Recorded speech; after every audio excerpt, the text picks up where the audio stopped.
और आज की यही विडंबना है। पुराने समय में घड़ी किसी किसी के पास में हुआ करती थी, परंतु समय सबके पास में होता था। और आज घड़ी सबके पास में है, परंतु समय किसी के पास में नहीं। भले घर जाके पड़े रहेंगे, पर जहां भी जाएंगे, चाहे दुकान पर जाएं, बस यही बोलेंगे भाई जल्दी दो, जल्दी, बहुत देर हो रही, जल्दी दे दो। उन्हें एक मिनट रुकना भी दुर्लभ हो जाता है, मुश्किल हो जाता है। बड़े आश्चर्य की बात है। पहले लोग आमने सामने मिलने पर ही झूठ बोला करते थे, और आज तो घर पड़े पड़े झूठ बोले। भले घर में पड़े, और यदि किसी कर्जे वाले ने फोन कर दिया तो भाई साहब कहाँ हो, भले घर में पलंग पे लेट रही है, बोलेंगे भैया मैं तो ड्यूटी निकल रहा हूँ। हाँ भाई मैं ड्यूटी, शाम को ना, शाम को तो मैं 11 बजे आऊँ, शाम को कहाँ पे मिलूंगा भैया? तो कब मिलोगे? संडे को देखिए, संडे। अब घर बैठे लोग झूठ बोलते हैं।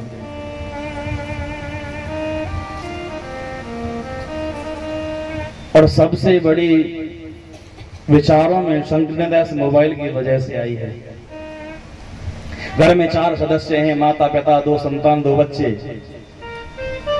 पहले जो बुजुर्ग लोग होते थे ना, एक चौपाल हुआ करती थी या बैठक हुआ करती थी, तो पूरे कुटुंब के, पूरे परिवार के लोग उस पर बैठते थे। हमारी जो न्यू जनरेशन है, जो नए नए बच्चे थे, वो भी बुजुर्गों के पास में बैठकर उनके अनुभव सुनते थे, कैसे समाज में रहना है, सारी रीति रिवाज उनसे तो सीखते थे। पर आज बड़े बूढ़े भी समझो समाप्त हो गए, बड़े बूढ़े रहे ही नहीं। कोई बड़ा बूढ़ा बनना भी नहीं चाहता, सब अपने मन में नए बनना चाहते हैं। हाँ, किसी के पास में बैठने का समय नहीं है। यदि किसी के पास में बैठने का समय है भी, तो उससे कुछ लेने का समय भी किसी के पास में नहीं है।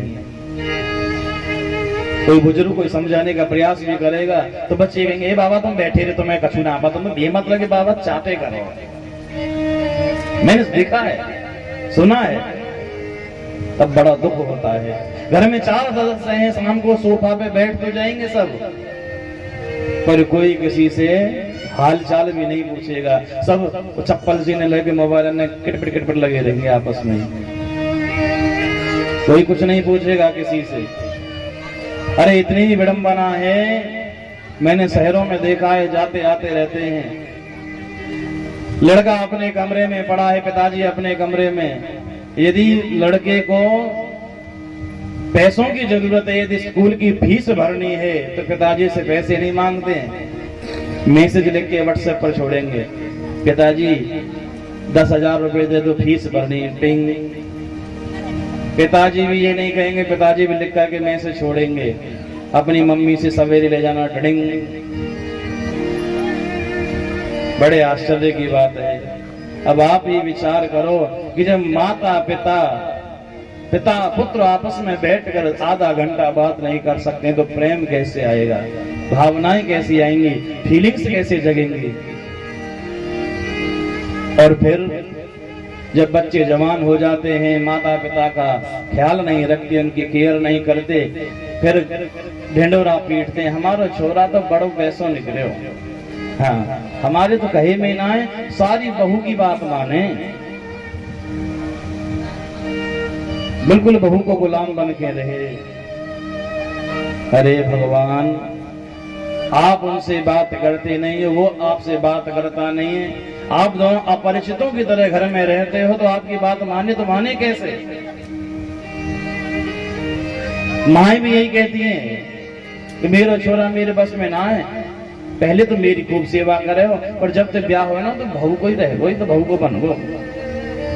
आजकल की माताएं बच्चे को दूध भी तो नहीं पिलाती हैं। जो बड़ी बूढ़ी माताएं जो होती थी ना, वो दूध के रूप में अपना स्नेह, अपना ममत्व अपने संतान को पिलाती थी। आज बचपन से ही तो बोतल लगा देते हैं, होने की देर नहीं बोतल मुंह में पकड़ा देंगे, बच्चा बड़ा हो जाएगा पर बोतल नहीं छूटती है, बोतल का रंग चेंज हो जाता है, कलर बदल जाता है। पहले बोतल सफेद रहती है, फिर कभी कभी लाल हो जाती है। कितनी विडंबना है, कितने दुख की बात है। मैं आप सबसे एक निवेदन करता हूं, यदि सुखी रहना चाहते हो तो एक बात गांठ बांध लो। सुखी रहना है तो एक बात सब गांठ बांध लो। जैसे सोमवार का व्रत करते हैं, मंगलवार का व्रत करते हैं, एकादशी का व्रत करते हैं, ऐसे मोबाइल व्रत चालू करो। हाँ, घर में संकल्प करो कि 1 घंटे तो मोबाइल स्विच ऑफ रखेंगे ही रखेंगे, कम से कम आपस में बैठ के बातचीत तो कर सकें। और आप एक बार करके देखो, आपको पता चलेगा कि घर में जीवन में कितना आनंद है, कितना सुकून है, कितनी शांति है। और धीरे धीरे उस मात्रा को बढ़ाओ। फिर ऐसा समय निकालो कि एक दिन पूरे दिन मोबाइल बंद रखेंगे, बस हाथ ही नहीं लगाना है मोबाइल से। तब आपको पता चलेगा कि सोमवार के व्रत से ज्यादा तो मोबाइल व्रत रखने से घर में सुख की खुशहाली आएगी। पर ना, मोबाइल ना छूटे। रोटी करी तुरंत मोबाइल का स्टेटस देखेंगे, कौन ने कहा लगाया। अरे महाराज, इतनी विडंबना। भगवान का भले कितना भी बड़ा परिवार है, लेकिन फिर भी संक्षिप्त परिवार बताया, क्योंकि उनके आपस में विचार मिलते हैं, मन मिले हुए हैं, विचारों में संकीर्णता नहीं है। सुखदेव भगवान से राजा परीक्षित प्रश्न करते हैं, गुरुदेव ये बताओ भगवान इतने बड़े परिवार में कैसे रहते थे? भगवान की गृहचर्या बताइए। क्योंकि हमारे संसार में किसी की एक पत्नी होती है और एक पत्नी के साथ में जीवन निकालने में भी परेशान हो जाते हैं। साल में कम से कम 50 दिन तो जरूर नाराज होंगे, मनाने में 50 दिन निकल जाते हैं साल में से है? और जिस दिन नाराज होगी उसी दिन खर्चा बढ़ेगा ही बढ़ेगा। राजा परीक्षित ने कहा, गुरुदेव जब एक पत्नी को मनाने में इतना समय लग जाता है, वर्ष में कई दिन निकल जाते हैं, परंतु भगवान के तो 16,108 रानियां हैं, तो कोई ना कोई रोज नाराज होती रहती होगी। भगवान फिर कैसे जीवन जीते थे? भगवान तो पूरे दिन मनाने में लगे रहते होंगे कि सवेरे 15,000 में नाराज है, उसे मनाने गए। दोपहर को पता चला 13,999 भी नाराज है, उसे मनाने गए। शाम को पता चला कि 999 भी नाराज है, उसे मनाने चले गए। कि भगवान कैसे अपने गृहचर्या में रहते थे। सुखदेव भगवान कहते हैं, राजन संध्या वेला में ठाकुर जी सबके पास में एक साथ जाते थे। 16,108 रानियां थी, तो ठाकुर जी भी 16,108 स्वरूप बना करके एक साथ सबको दर्शन देते थे। आपने देखा होगा पहले जो राजा महाराजा थे ना, वो रानियों के लिए एक महल बनवाते थे अलग से, जिसे कहते थे कोप भवन। और कोप भवन में रानियां तब जाती थी कि जब उन्हें कोई शर्त मनवानी होती थी। अपने कैकेयी की कथा सुनी। कैकेयी ने जब दशरथ जी से 2 वरदान मांगे तो कोप भवन में जाकर के लेट गई थी। दशरथ जी उन्हें मनाने गए और मनाने के चक्कर में ही 2 वचन दे दिए। द्वारकाधीश ने भी 16,108 रानियों के लिए 16,108 कोप भवन बनवाए हैं, और हर रानी कोई ना कोई दिन नाराज होती रहती है, द्वारकाधीश मनाते रहते हैं। पर रुक्मणी कभी भगवान से नाराज नहीं हुई। रुक्मणी के लिए भी भगवान ने कोप भवन बनवाया है, पर रुक्मणी कभी उस कोप भवन में जाती ही नहीं है।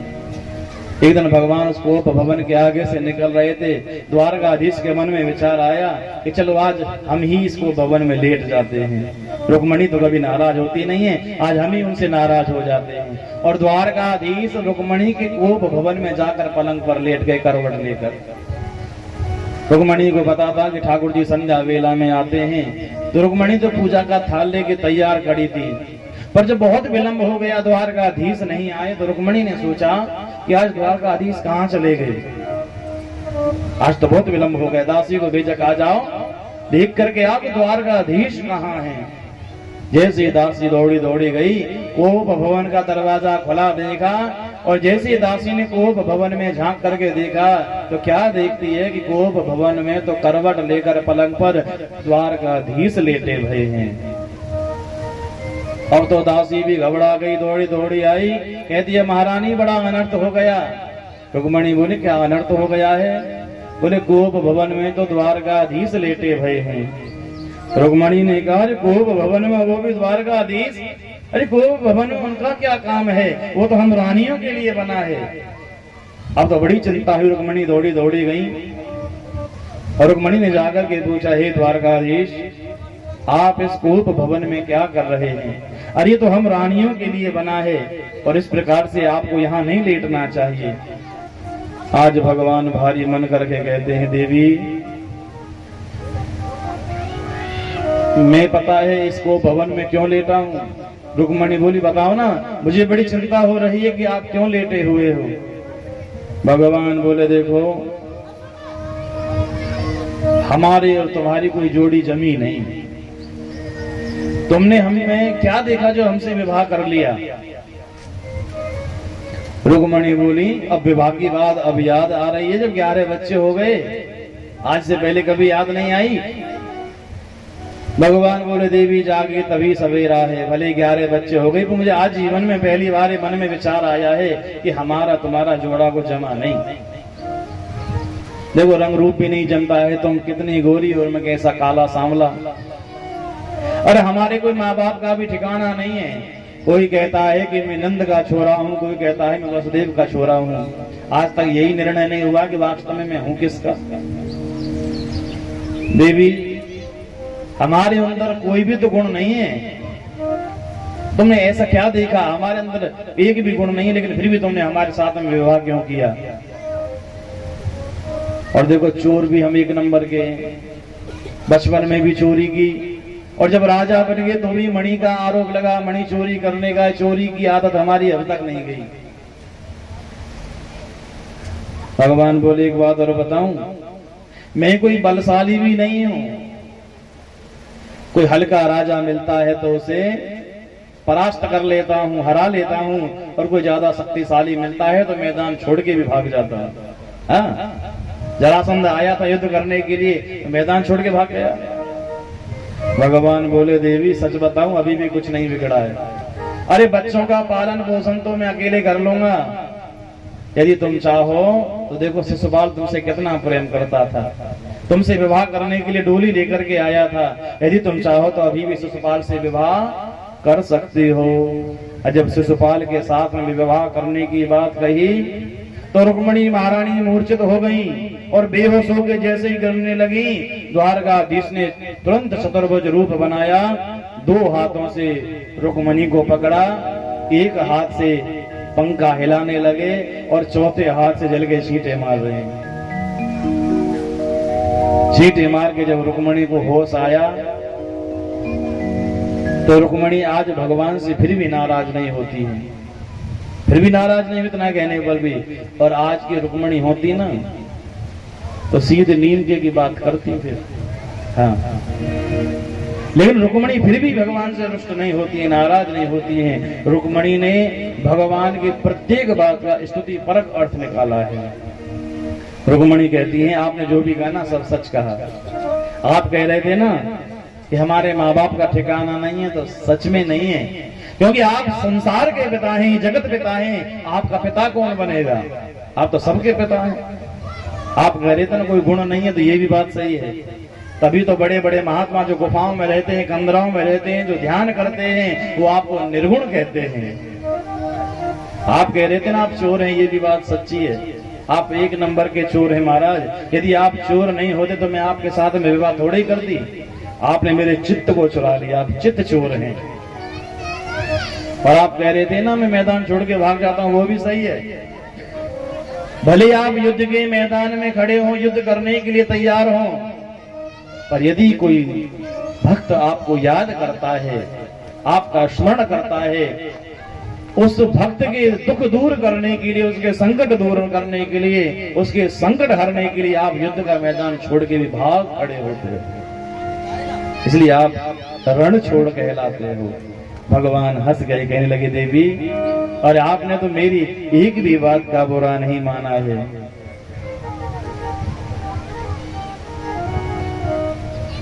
रुक्मणी कहने लगी पर एक बात बताओ, आपके मन में आज ये विचार आया तो आया क्यों? भगवान कहने रुक्मणी कि अयम ही परमो लाभो ग्रहेषु ग्रह मेधिनाम जन्यमयी नियते यामा प्रियया भीरुभामिनी। हे देवी, अरे गृहस्थ जीवन में केवल यही तो सुख है। गृहस्थ जीवन में और कोई सुख नहीं है, क्योंकि गृहस्थ जीवन में संकट अनेक आते हैं, विपत्ति अनेक आती हैं, पर पति पत्नी इसी प्रकार से हास्य विनोद करते हुए, हंसी मजाक करते हुए हर दुख का सामना कर लेते हैं और हर दुख से बाहर निकल जाते हैं। यही तो गृहस्थ का सुख है। भगवान बोले रुक्मणी, आपस में हास परिहास करने से, नाराज होने से, मनाने से पति पत्नी में प्रेम बढ़ता है। मैं तुमसे अधिक प्रेम करता हूं ना, इसलिए मैं आज नाराज हो रहा था। ये भगवान कह रहे हैं रुक्मणी से। इसलिए हम भी आपसे कहते हैं कि कभी कभी आप भी नाराज हुआ करो पति देवों से। हाँ, नाराज हुआ करो।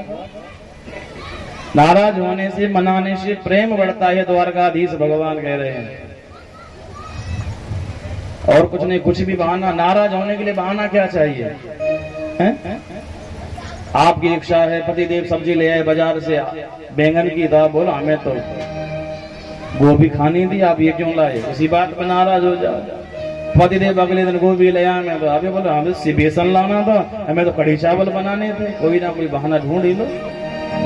अब नाराजगी भी सीमित होनी चाहिए। ऐसा नहीं कि नाराजगी घनी लंबी बढ़ा दो, फिर महाराज नीम के चक्कर काटते फिरो, फिर मुझे गाली दो, ब्यास की ने करवाइए, सबरी बीमारी।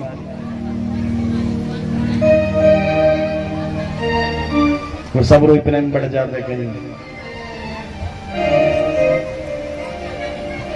एक दिन भगवान अपने पौत्रों के साथ में खेलने के लिए गए और भगवान के पौत्रों की गेंद एक कुएं में गिर गई। द्वारकाधीश जैसे इस गेंद को कुएं में से बाहर निकालते हैं, उस कुएं में एक कृकलास्व रहता था, करकेंटा।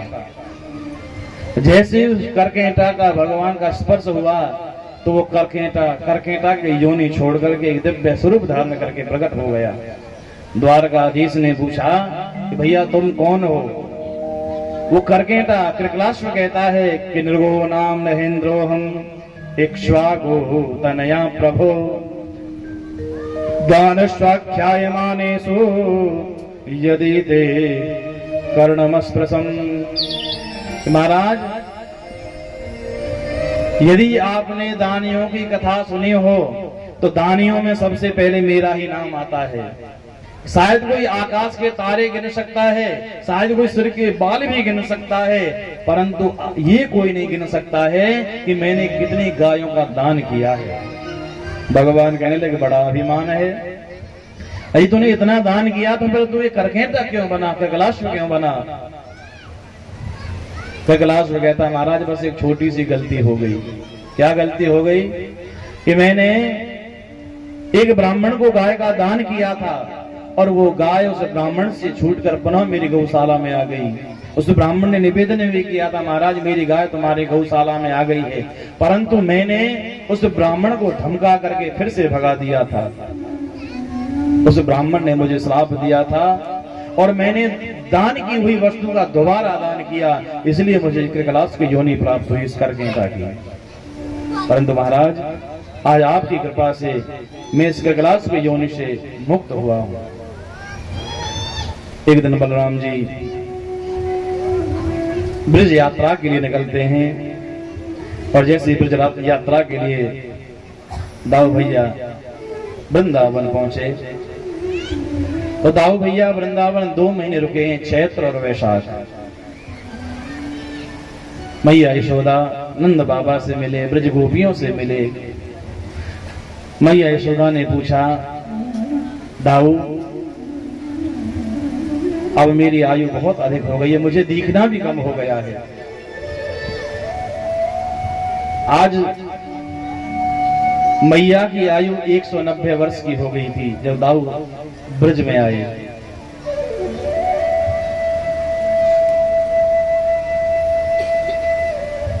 मैया को दिखना भी कम हो गया है। कृष्ण के विरह में रो रो करके कभी मैया बेहोश हो जाती हैं। जब होश आता है तो फिर से कृष्ण का चिंतन करती हैं। दाऊ से पूछा, दाऊ अरे वो तो अब द्वारका का राजा बन गया है, अब उसके नाती पोते हो गए हैं, अब अपनी मैया को याद थोड़े ही करता होगा। दाऊ भैया ने कहा, मैया अरे तेरा कृष्ण भले ही कुछ भी बन जाए पर मैया तुझे कभी नहीं भूल पाएगा, तेरा स्मरण सदैव रहता है। मैया जसोदा तेरा लाला निरंतर तेरा ही ध्यान करता है। यदि द्वारका में कोई चर्चा प्रेम की चलती है तो बस यही कहता है कि प्रेम करना यदि सीखना है तो मेरी मैया यशोदा से सीखो कैसे प्रेम किया जाता है। यदि लाड़ लड़ाना सीखना है तो मेरी मैया यशोदा से सीखो कि कैसे लाड़ लड़ाया जाता है। मैया तेरा लाला निरंतर तेरा चिंतन करता है, तुझे याद करता है। मैया यशोदा ने कहा, यदि मुझे याद करता है तो फिर आज तक एक भी बार मिलने के लिए क्यों नहीं आया? वो कह करके गया था ना मैं आऊंगा। ताऊ भैया ने कहा, मैया यशोदा तेरे लाला का कहना है यदि किसी आदमी के पास में ज्यादा कर्जा हो जाए ना गांव में और वो किसी का कर्जा नहीं दे पाए तो वो व्यक्ति गांव छोड़ के चला जाता है, दूसरे गांव में जाकर के बस जाता है, उस गांव में वापस कभी नहीं आता है। भैया तेरा लाला कहता है कि मैं ब्रजवासियों का ऋणी हूं, उनका कर्जदार हूं और उनका कर्ज में उतार नहीं पा सकता, उनका कर्ज में उतार नहीं सकता, इसलिए मैं ब्रज में नहीं वापस जाऊंगा। मैं उन्हें क्या मुंह लेकर के जाऊं, क्या मुंह दिखाऊं? भैया इसलिए तेरा लाला ब्रज में नहीं आता है। मैया यशोदा नंद बाबा रात्रि भर चर्चा करते हैं। दाऊ भैया ब्रजवासियों से मिले, ब्रज गोपियों से भी मिले। 2 महीने तक निरंतर कृष्ण चर्चा होती रही, कृष्ण की ही गाथा होती रही। दाऊ भैया का बड़ा मन लगा। 2 महीने पश्चात दाऊ भैया ब्रज यात्रा के बाद पुनः द्वारका पधारे। रास्ते में उन्होंने सूत जी का भी वध किया। आज प्रश्न करते हैं राजा परीक्षित सुखदेव भगवान से, गुरुदेव आपने कथा बताई थी कि सांदीपनी मुनि के आश्रम में भगवान ने एक मित्र बनाया था जिसका नाम था सुदामा। मुझे सुदामा जी की कथा सुनाइए। सुखदेव भगवान हंसने लगे, कहने लगे, राजन आपने बहुत सुंदर प्रश्न किया है कि भगवान का एक मित्र था जिसका नाम था सुदामा कि कृष्ण शासीत सखा कश्चित ब्राह्मणो ब्रह्मवित्तमः विरक्त इंद्रियार्थेषु प्रशांतात्मा जितेन्द्रियः। सुखदेव भगवान ने सुदामा के नाम के आगे इतने विशेषण लगाए हैं कि इतने विशेषण